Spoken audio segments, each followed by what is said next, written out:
छुपई में प्यार बके आ खुशियां के पता चल जाते रे। आपको बोल रहे हैं कि चुप के चोरी मिले है मिला में तमाजा तेरे। और एक और कि तोरे नम के टैटू अरे जान रे हाथा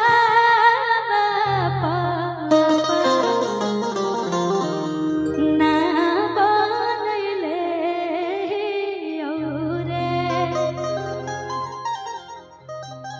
कि कढ़ी के कर जा कह दिलावा में तोरे हम बसैले रे। लेकिन कि तू लाख छुपई में प्यार बके तू लाख छुपई में प्यार बके दुनिया के पता चल जाए तेरे। छुप के चोरी मिले गई है छुप के चोरी मिले गई है मिला में तमाजा है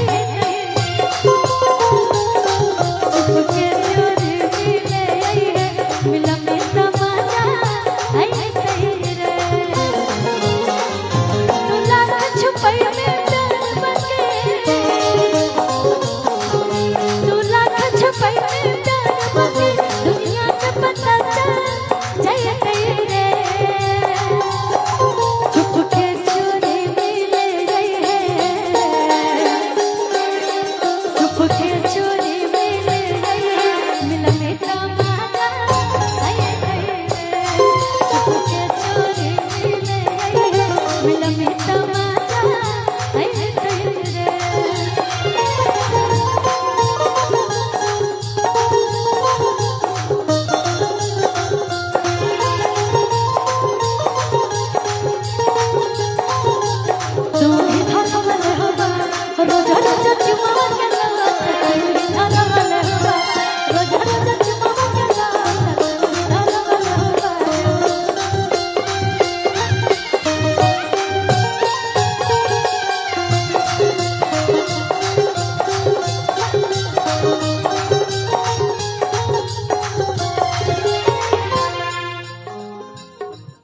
अच्छा जितना हमारे भाई लोग बड़े हो पीछे केकर बियाह हो गए बटे।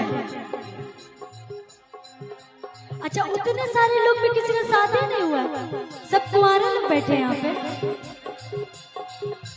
वो जो टोपी लगाए चाचा जी शादी हो गया है। देखिए इतने लोग में इतने हमारे हमको ईमानदार प्रत्याशी मिले जिनका शादी हो गया है। किसका किसका शादी नहीं हुआ है तनी वो लोग हाथ उठाएंगे। अच्छा बताइए अभी पूछे किसका किसका शादी हो गया कोई नहीं उठाया। अब बोले किसका किसका शादी नहीं होता मेरे चाचा जी भी हाथ उठा रहे हैं कि मेरा भी शादी नहीं। के को शादी करने का विचार है अभी चाचा जी आपको? 3 गो है राम क्या बोले।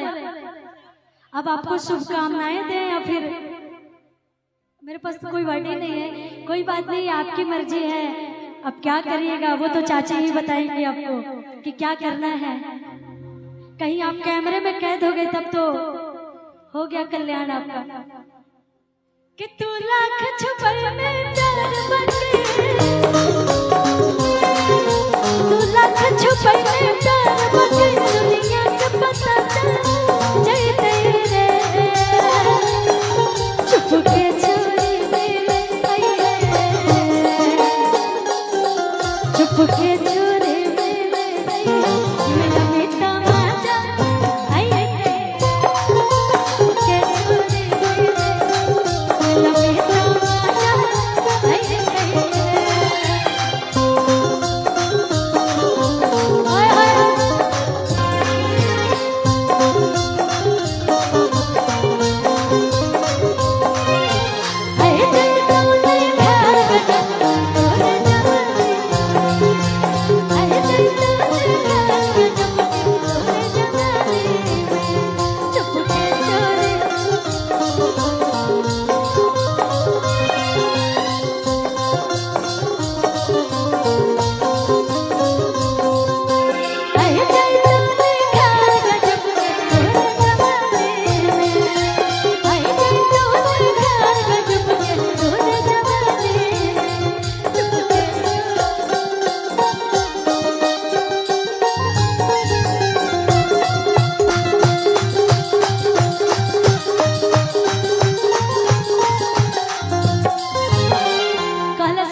जियो।